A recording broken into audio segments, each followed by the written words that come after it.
Olá, sejam todos muito bem-vindos a mais um episódio do podcast Segunda, o Coração de Deus, que tem esse nome justamente porque toda segunda-feira nós temos uma palavra de motivação para transformar e edificar a sua vida através da palavra de Jesus Cristo. E hoje eu começo com o versículo de Salmos, capítulo 33, versículo... Eu esqueci o versículo.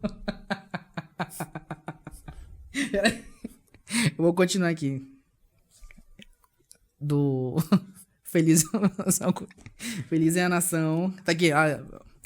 Salmos, capítulo 33, versículo 12, que diz assim: Feliz a nação cujo Deus é o Senhor, o povo que ele escolheu para lhe pertencer. Glória a Deus por isso. E hoje eu trouxe um convidado muito especial, pastor Edson de Jesus. Seja muito bem-vindo. Muito obrigado. Prazer é meu estar aqui.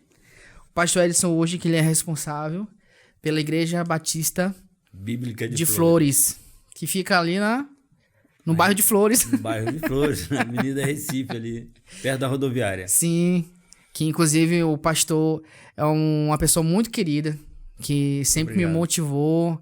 As suas palavras foram muito esclarecedoras para muitas coisas. Lhe perturbei muito, né? Um pouquinho, né? Algumas palavras de motivação que realmente fizeram diferença na minha vida e abriu meus olhos para muitas coisas através da palavra de Deus. Muito obrigado. Amém. Pela sua intercessão, pela sua ajuda. É sempre um prazer ter você como um amigo, realmente. É nosso dever, né? Nossa salvação. Amém.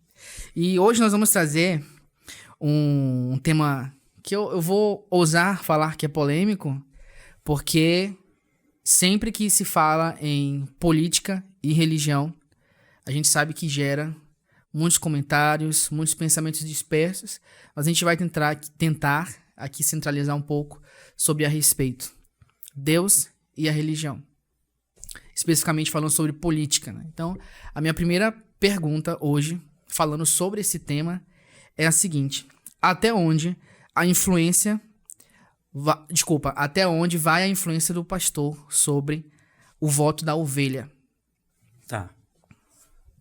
Você já começou o tema dizendo que é polêmico e eu queria dizer assim, eu sigo o direcionamento de Deus para a minha igreja. Certo. Então, quando eu falo sobre a igreja, eu estou falando da Igreja Batista Bíblica de Flores. Perfeito. E não estou falando da Igreja de Jesus. Sim. Eu não tenho essa autoridade nem esse poder. Não, eu também faço a ressalva que o que nós estamos falando aqui, não estamos defendendo nenhum partido político, não estamos levando para um direcionamento, nós queremos falar sobre o assunto que é pertinente sobre Deus e a política. Até porque a gente está vivendo esse momento polêmico, de muita disputa, de muita polarização.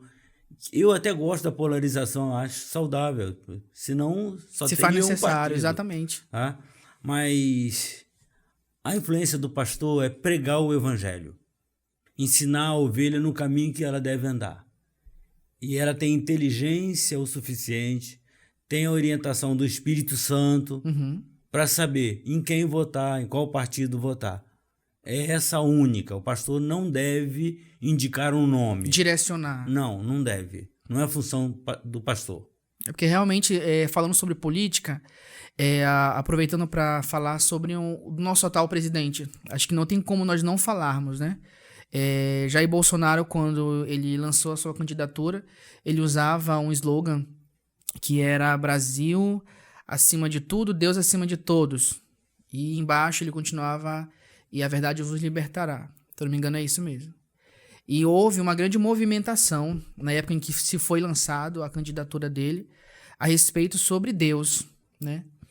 Então, a gente percebeu o quanto os cristãos, eu vou utilizar esse termo, têm o poder de movimentar a política, né? Tanto que hoje a gente vê a disputa entre os partidos hoje, o que a gente não se via antes da eleição do Bolsonaro, que é querendo puxar voto através da igreja. Que a gente vê hoje a oposição também falando sobre a questão do direcionamento religioso, que antes não era tratado sobre isso. Então, não tem como não trazer referência que ele trouxe uma grande lacuna que havia a respeito entre religião e política. Então ele realmente aproximou um pouco mais, né?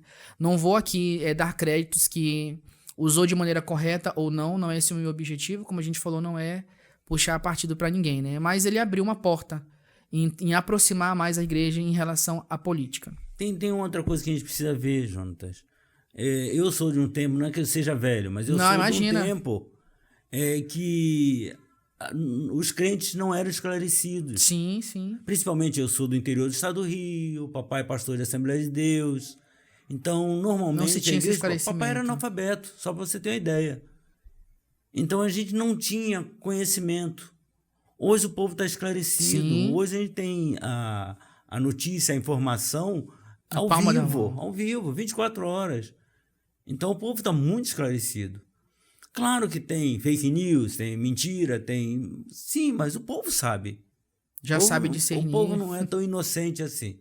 Ele sabe discernir. Perfeito. E com isso a gente pode dar a continuidade, já que a gente está falando sobre política. Até que ponto a igreja pode se envolver na política? Política, se você falar o termo certo, política é a arte de administrar. Perfeito. Então a política está na nossa vida em todo momento. O problema nosso é a política pejorativa. Uhum. A política hoje, querendo ou não, gostando ou não, é sinônimo de bandidagem, de corrupção. A gente sempre, não tem como não associar. Não tem como. E a Bíblia é muito clara, não tem como haver um pacto entre luz e trevas. Uhum. Política hoje é trevas. Não tem como. Não tem como. E outra coisa, por que eu não sei se está na pauta da Não, pode pergunta, falar. mas eu não sei, por que a igreja precisa de um representante na política? A igreja não precisa. Uhum. Deus está acima de tudo. Uhum. Deus está no comando da própria igreja. Jesus está no comando. Quando ele institui a igreja, ele diz assim: instituirei a minha igreja e as portas do inferno não prevalecerão. Nada prevalecerá contra a igreja. Então, não sei que medo é esse da igreja, que eu preciso ter um deputado estadual, preciso ter um deputado federal, que seja um da senador para representar a igreja. Não, Jonatas, não precisa. Não precisa. A gente tem que pegar como parâmetro no segundo livro das Crônicas, no capítulo 7, no verso 14, que diz assim: o meu povo, que se chama pelo meu nome, se humilhar, orar, buscar mais a minha face, se desviar dos seus maus caminhos, então eu ouvirei do céu as suas preces, virei e sararei a sua terra. Então o poder de transformar está na igreja e não em Brasília, Exato. não nas câmaras. O poder está nos púlpitos e não no Senado Federal, não no Supremo Federal, não no governo da República. O poder está na igreja. Só que tem um caminho. Qual é o primeiro caminho? Se humilhar. A igreja precisa se humilhar. Uhum. A igreja ficou muito poderosa, muito ostentosa. Não é mais aquela igreja que dizia assim: ó, não tem prata nem ouro, mas tudo que tem te dou, levanta e anda. Já tem bens bem representativos, né? Sim. E justamente esse assunto que traz a reflexão para todos nós a respeito sobre política e Deus. No seguinte sentido, pastor. Você falou algo muito importante, né? A ter um representante. Também não há nada de... no meu ver, né? Como a gente falou, a gente não está defendendo nenhum ponto... cada um no seu ponto de vista. Não vejo mal em ter um representante. Só que o que a gente precisa entender é que o fato de eu ser da igreja, isso não significa que eu serei um bom político também, infelizmente. Porque às vezes as pessoas querem também tendenciar, não, tenho que escolher aquele da igreja, porque ele vai fazer algo bom para nós. Só que a gente tem que entender que eu devo escolher um presidente, um político que ele represente bons costumes, que ele seja honesto, e necessariamente nem sempre vai precisar ser da igreja. Então eu preciso escolher, acho que é isso que vai direcionar o meu voto. Que seja honesto, que tenha amor ao próximo, que é o que a gente realmente hoje tem grande dificuldade em encontrar os políticos honestos. Por isso que há esse grande conflito, né, em relação à religião e política. E o grande detalhe que eu vejo que faz a diferença em relação a alguém seguir a carreira política é justamente isso que o senhor falou. Nós, como representantes do corpo de Cristo, temos que pregar a sua palavra, fazer a sua vontade, segundo a palavra de Deus. Então eu não preciso subir no palanque ou nem ter algum determinado título político para mim mostrar o meu amor ao próximo, para fazer as boas obras, ou precisar ter um representante para dizer que eu sou de Deus. É através dos meus atos no dia a dia, o meu trabalho na igreja. Então é isso que vai determinar um bom caminho a respeito da minha religião, da minha espiritualidade. E a gente sabe que, infelizmente, é muito difícil conciliar hoje um cronograma político com a relação à igreja, a não ser que tenha o interesse próprio, né, que vá beneficiar alguém. Não tem como não beneficiar ali um político. Vamos supor que eu tenho o senhor como meu pastor e o senhor vai representar, eu vou lá, poxa, pastor, você é alguma coisa? Há um interesse, né? Então, realmente é uma coisa muito delicada. Por isso que eu falei sobre polêmica, porque é um assunto que mexe muito com a opinião de todos a respeito sobre a representatividade de um representante da igreja na política. Sim, Jonatas, mas a gente precisa analisar uma coisa. Quando João Batista anuncia a vinda de Cristo, ele anuncia a chegada do reino de Deus. Perfeito. Jesus fala do reino de Deus. Ele veio para inaugurar o reino de Deus. Esse reino não é a eternidade, não é o céu. É o reino de Deus aqui na terra. Uhum. A igreja não entendeu isso. Porque o reino já foi estabelecido. Tem gente que acha que ainda vai vir, mas o reino de Deus já foi estabelecido. Não, a igreja precisa entender isso. Exatamente. A igreja precisa. Só que nós precisamos viver nesse reino espiritual. Uhum. Não o reino material. A política Exato. está no reino material. Exato. Tudo que acontece no mundo, de bom ou de ruim, está no mundo espiritual. Exato. Há uma luta entre as trevas e a luz, mas Jesus deixou claro que nós somos o sal da terra. Então eu não preciso de voto para ser sal da terra. Eu sou o sal da terra. Para representar um Ou grupo, não. Né? Ou não.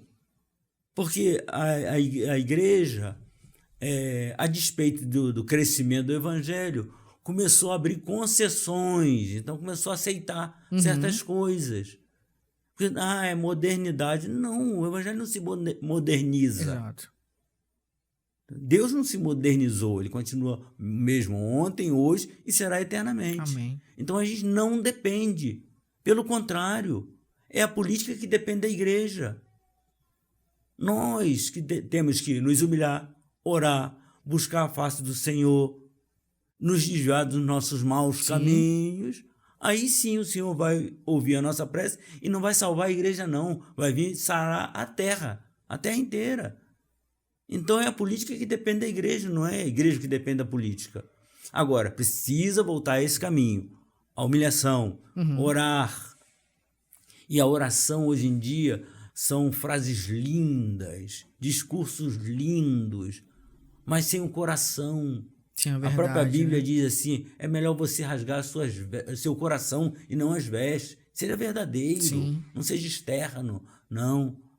Aí continua dizendo assim, buscar a minha face. Buscar a face é ser a cara de Deus. Será que a gente está sendo a cara de Deus no mundo? Quando você vê que quase 80% da bancada evangélica em Brasília envolvida com Lava Jato. Sim. Não, a conta não fecha, né, pastor? Não. Então foi para isso que eu elegi? É para isso que eu preciso de um representante? Para ele se envolver na corrupção? Vá para Romanos 12. Algo bem delicado. Ué, eu não vou me conformar com esse mundo, mas eu preciso transformar o mundo através da minha transformação. Não aceitar o que o mundo faz. Sim. Então, e outra coisa, você vai ter que se aliançar. Sim, essa que é a questão. Isso que eu entrar nesse assunto agora. O partido da esquerda vai... Um crente que se alia a um partido da esquerda, ele diz que não concorda com aborto, ele diz que não concorda com uma corrupção, enfim. Mas ele vai ter que aceitar, ele se aliançou, ele se uniu. Ué, como assim? Exatamente. Se não há união entre trevas e luz, por que eu vou me unir? Na época em que se é preciso fazer um trabalho, tem todo esse processo de dizer que é contra várias coisas, os assuntos. É levantado toda uma pauta, justamente porque, como eu falei, o Bolsonaro trouxe esse slogan, né, para chamar realmente quem era cristão, para ter olhar para a política. Foi uma estratégia que eu até uso a falar que foi uma estratégia de mestre, porque ele trouxe para ele uma grande parcela de voto, justamente porque ele mexeu com a parte ali espiritual, no sentido de de alguma mentalidade de algumas pessoas a votarem porque a gente realmente queria que houvesse uma mudança. Só que quando a gente fala de um discurso de mudança, é justamente isso, é não fazer alianças que vão contra, que vai contra aquilo que Deus nos orienta. Então, realmente não faz sentido eu ter uma conduta política, mas se eu for fazer alianças com pessoas que têm pensamentos e votam por pautas que realmente não condizem com a palavra de Deus. Aí eu vou estar aceitando. E a outra coisa, eu não preciso mostrar, eu preciso viver. Exato. Eu preciso viver o evangelho. Não me Não é uma interessa frase o que presidente determina, da República cita versículo bíblico. Não sou Exato. contra Sim, o sim. presidente da República. Não é isso que a É gente como a gente está tratando falando, aqui, a gente está só levantando a certo? pauta. Mas citar versículo bíblico é fácil. Sim. Eu quero ver viver o versículo bíblico. Exatamente, essa aqui é a grande diferença. Que a própria palavra fala que até os demônios sabem das escrituras, mas a questão de viver é que vai fazer total diferença nas nossas vidas. Porque falar é muito fácil, professar algo é muito fácil. Mas você viver que faz a diferença. Outra coisa, Jonas, a Bíblia é muito clara quando diz que nós não somos cidadãos da terra, nós somos cidadãos do céu. Exatamente. A gente está preocupado com política aqui. Claro, eu tenho que exercer minha cidadania? Sim. Tenho que votar? Tenho, porque eu sou obrigado. Eu sou obrigado a votar. Então, se eu não votar, estou em desobediência. Ainda tem isso, nós somos obrigados a votar. Se eu sou obrigado, se eu não votar, eu estou em desobediência. Certo? Mas eu sou cidadão do céu. Então, eu não tenho que estar preocupado com terra, não. Eu tenho que estar preocupado que o Senhor veio instalar o reino dele aqui na terra e eu fui chamado para expandir o reino. E expandir o reino de Deus não é fazer aliança com o reino do mal, não. Exatamente. Tem nada a ver uma coisa com a outra. Então, isso traz justamente mais ou menos a próxima pergunta que eu queria falar, mas só pode dar continuidade. Pastores devem se candidatar? Na sua opinião? Você precisa decidir. Você foi chamado para quê? Você foi chamado para pastorear ou para ser político? Porque a Bíblia diz assim, eu darei a vocês pastores segundo o meu coração, que pastoreiem vocês com amor. Aí o cara sai e vai ser deputado. Ele foi chamado para pastorear ou para ser deputado. E eu não voto, porque se alguém não consegue obedecer um chamado de Deus, ele vai cuidar de mim. Entendi. Ele está preocupado comigo. Eu não sou contra ou a favor. Eu não me candidaria nunca. Nunca. E outra coisa... Porque o seu chamado é pastoral. Outra coisa. Não acha que tem uma incoerência muito grande? Porque Jesus diz assim, os campos estão prontos, faltam obreiros. Aí os poucos obreiros que tem, ele tira, bota na política. Já tem pouco, ele ainda tira e bota na política. Porque a disputa de todo pastor é, não, o senhor falou comigo, ele me mandou para Brasília ou para ser deputado estadual. Teve o chamado. Mas que senhor é esse que diz que os campos estão prontos, falta um obreiro, aí ele vai tirar os poucos que tem. Então tem uma incoerência aí. Tem alguma incoerência. Tratando sobre isso, sobre incoerência. Então eu quero falar um pouco sobre esse ponto. Então nós estamos num processo eleitoral, que logo vamos ter que tomar uma decisão. Como o senhor falou, obrigados ou não, teremos que votar. Né? Então, como que o pastor direciona a igreja em relação ao voto? Porque justamente, já que o papel do pastor é aconselhar a igreja a respeito, né? Então não tem como a gente também ignorar. Tanto que na Bíblia nós temos nossos irmãos antepassados que tiveram um bom governo. Né? Temos o exemplo de José do Egito, o próprio Salomão, Neemias, que fizeram uma grande trajetória sobre governar o povo. Né? Então, como conduzir a igreja a respeito do voto? O senhor já falou que não pode direcionar. Mas, como pastor, então, como aconselhar de forma correta a igreja em relação a votar? Já que o voto é obrigatório e precisa ser votado. Já que você falou de José e Neemias, não foi essa a vontade de Deus. Porque a primeira vontade de Deus é que ele governasse o povo. Tanto é que quando o povo escolheu Saul, Deus fez um desabafo de gente. Ele disse assim, olha, o povo não escolheu Saul, o povo me rejeitou. Exato. Olha só, é Deus falando, isso toca meu coração. Até hoje, quando eu ouço isso, toca meu coração. Mexe com... Porque olha só, a gente está falando do Todo-Poderoso Sim. que de repente diz assim: o povo não escolheu Saul, o povo me rejeitou. Deus se sentindo rejeitado exatamente. pelo próprio povo dele. Queria um rei físico, né? Sim, sim. Exigiram. Ele queria um rei político. Vamos Exato. eleger Saul. E Deus queria estar mandando, ele sempre mandou no povo. Ele sempre guiou Sim. o povo. Então o povo não precisava. Mas o povo queria. Por quê? Sim. Porque todos os povos tinham. Então a gente está sempre olhando para o mundo.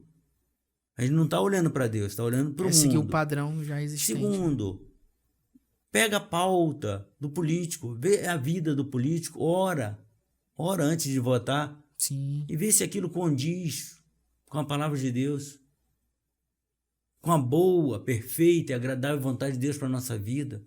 Poxa, o Senhor diz que nós somos uma nação santa, um povo eleito, raça eleita, um povo adquirido santa por Ele. Amém. Para eu me misturar. Então a igreja está vivendo uma crise de identidade. A igreja não se reconhece como Deus. A igreja não reconhece Jesus como corpo, como cabeça da igreja. Não reconhece. Então a gente está vivendo uma religião. Muitos serão salvos? Claro que serão salvos. Não depende da igreja a salvação. Sim. Depende do sacrifício de Jesus na cruz do Calvário e da graça de Deus. Sim. Certo? Mas se a igreja está vivendo uma crise de identidade, está. Então ela está buscando no mundo se firmar. Não precisa. Que não é esse o nosso objetivo, né? Não deveria ser. Não deveria ser. Então, você que é cristão, você que ama o Senhor, mas precisa amar o Senhor de todo o seu coração, com toda a sua inteligência, com todas as suas forças. Se você não quer desagradar o coração de Deus, pega os nomes que você vai botar, ore. E peça ao Senhor orientação. E conhecer também aquilo que o político está trazendo, né, pastor? Não votar por favoritismo, porque está levantando a bandeira de alguma coisa, mas é realmente entender o que ele tem de proposta para fazer mudança para o povo, né? Jonas, eu tô pouco ligando se o cara é meu amigo ou não é meu amigo, se eu conheço ou não conheço, qual a religião dele, se é a matriz de alguma coisa. Não. Eu quero ver o projeto dele. Sim, é isso que eu falo, que não é que a gente vai determinar o nosso voto, não é o fato de ele ser um representante da igreja, mas sim o que ele tem para o povo, como benefício, como realmente, como a gente estava falando agora há pouco, sobre honestidade, a conduta desse político, né? Porque não tem como eu eleger um político que foi...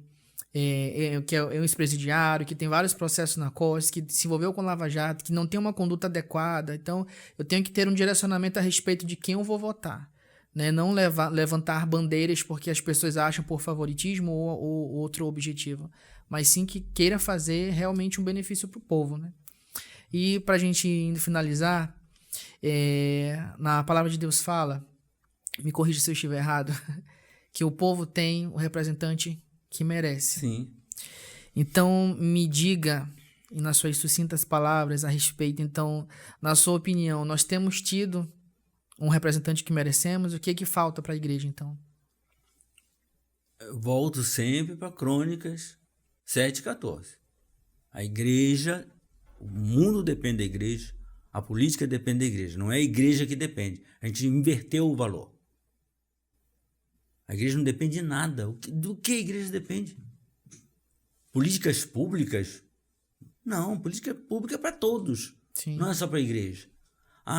Mas eu preciso trazer dinheiro para a igreja. A igreja não precisa de dinheiro de política. Não. Exato, de apoio, né? Porque quer buscar apoio. Tem a fidelidade, né? Dos irmãos. E Deus supre todas as coisas, né, pastor? Mas eu sempre completo dizendo assim, ou não. Ou não. A receita é simples. Se meu povo... É Deus dando a receita. Deus está falando para a igreja, você quer corrigir? Você quer melhorar a sua nação? Você quer acabar com a fome da nação? Com a miséria da nação? Você quer acabar com as drogas?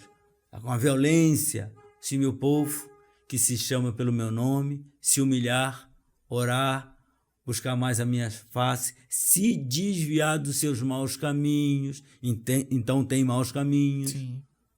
Aí eu ouvirei do céu as suas preces, virei e sararei a sua terra. A receita foi dada. O Brasil precisa muito mais da igreja do que a igreja do Brasil. Sim. A solução está na igreja. Amém. É isso que os pastores não entenderam. Se a gente se unisse, se todas as igrejas se unissem e orassem pelo Brasil, pronto, a gente resolveria o problema da nação. Perfeito. Amém? Amém. Uma frase que representa a sua vida. Agora não sou eu que vivo, Cristo vive em mim. Amém. E para a gente finalizar, deixe uma mensagem para quem está nos assistindo a respeito sobre Deus e política. Amém.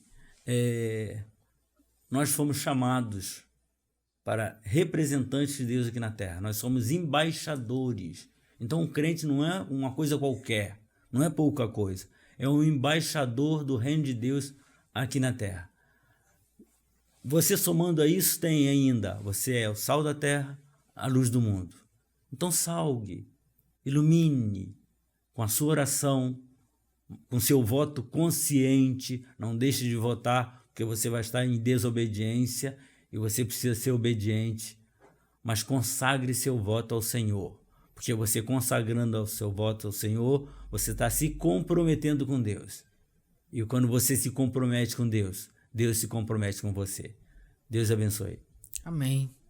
Que realmente, nessas eleições que estão por vir, você tenha o voto consciente, que você busque escolher um candidato que realmente seja honesto, que tenha amor ao próximo, que traga benefícios não somente para os seus familiares ou para amigos próximos, mas que realmente você possa votar, conhecer a pauta dele e eleger uma pessoa não somente pela religião ou por um emblema, mas que ele realmente possa ter princípios cristãos, mesmo que ele não seja cristão, porque o objetivo maior é que possamos sempre ter um bom caminho, uma boa trajetória, em que você, como um cristão também, seja um representante de Deus aqui na terra.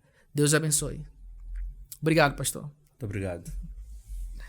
Deus, o povo te louva. Deus, o povo te louva. Levanta e proclama. Levanta e proclama. Tu és único.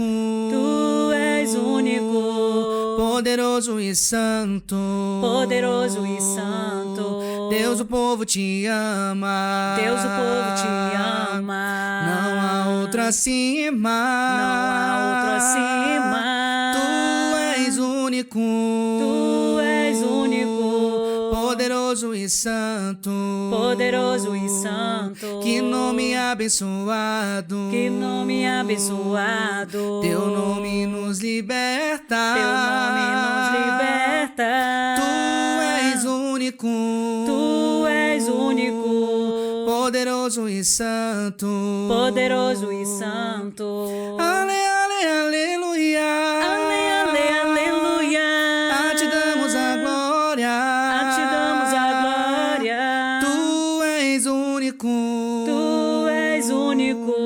Poderoso e santo. Poderoso e santo. Ale, ale, aleluia. Ale, ale, aleluia. A te damos a glória. A te damos a glória. Tu és único. Tu és único. Poderoso e santo. Poderoso e santo. Poderoso e santo. Poderoso e santo. Poderoso e santo. Poderoso e santo. Poderoso e santo. Amém.